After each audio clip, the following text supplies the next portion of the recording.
सिलचर के जिला भाजपा कार्यालय में कांग्रेस दल के जाने माने व्यक्तित्व सूर्यकांत सरकार तथा निशिकांत सरकार व दूसरे कई हस्तियों ने भाजपा दल में योगदान दिया।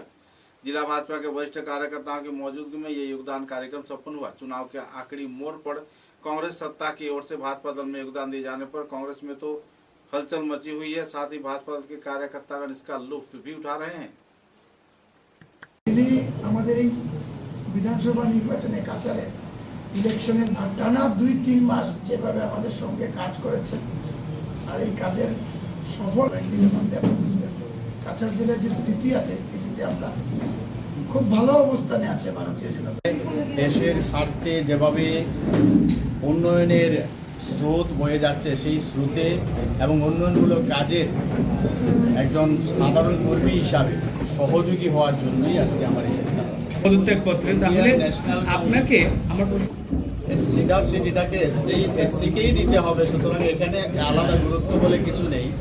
সত্যিকার অর্থে সাংগঠনিকভাবে যেভাবে তফসিলি মানুষকে বঞ্চনা করা হয়েছে, ইন্ডিয়ান ন্যাশনাল কংগ্রেসের আর্টিকেল 6A তে লেখা আছে minimum 50% should be reserve for the SC ST OBC এবং স্পেসিফিক্যালি লেখা আছে 25% ফর দ্য এসসি এসটি।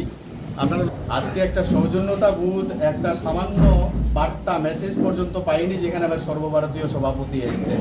তো এই যে ইনডিসিপ্লিন থেকেই বোঝা যায় এই দলের অস্তিত্ব কি হয়েছে। আজকে 4 লক্ষ ভোটারের যদি সেবা করতে হয় তাহলে উন্নয়নমুখী কর্মধারার সাথে আমার যুক্ত হবে। দলে থেকেই তো করতে পারতে, দলে থেকে কোনো সাধারণ মানুষের সাহায্য করা যায় না, দল থেকে রাজনীতি করা যায়। আর এই রাজনীতি করার প্রেক্ষাপটও কংগ্রেসে বর্তমানে নেই। দল বদলাচ্ছেন সেই কথার ব্যাপারে আমি নিশ্চয়ই বলবো। আপনারা জানেন যে আমি অসম গণপরিষদ দলে ছিলাম। দীর্ঘ 10 বছরের কাজ করার পরে আমি টিকিট প্রত্যাশী ছিলাম সোনাই সমষ্টির থেকে এবং টিকিট থেকে বঞ্চিত হয়েছি। সেই জায়গায় এআইডিএফ এর বিধায়ক করিমউদ্দিন বরভুইয়াকে কীভাবে এনে প্যারাশুট ল্যান্ডিং একজন ব্যক্তিকে এনে হঠাৎ করে টিকিট দেওয়া হয়, 2 দিনের ভিতরে জয়েনিং, 3 দিনের ভিতরে টিকিট, তার জন্য আমি দল ত্যাগ করলাম। কিন্তু কংগ্রেসের প্রার্থী যিনি ছিলেন আমিনুল হক লস্কর, উনি অনেকবার আমার সঙ্গে যোগাযোগ করেছেন এবং আমার সঙ্গে দেখাও হয়েছে। ওনাকে সাহায্য করার জন্য আমি আমার ফুল টিম নিয়ে কংগ্রেসকে সাপোর্ট করার জন্য আমি কংগ্রেসে ছিলাম। কিন্তু সেই দিন শুধু একটাই মিটিং আমি অ্যাটেন্ড করেছি, যেই মিটিংয়ের মধ্যে আমিনুল হক লস্কর বিভিন্ন রকমের অপপ্রচার রয়েছেন। সবাই খিলঞ্জিয়া, সবার সঙ্গে কাজ করতে আমার কোনো অসুবিধা নেই। আর বরাকবেলির মুসলমানদেরকে আসামের মুখ্যমন্ত্রী অনেক সম্মান দেন, এটা আপনারা নিশ্চয়ই জানেন।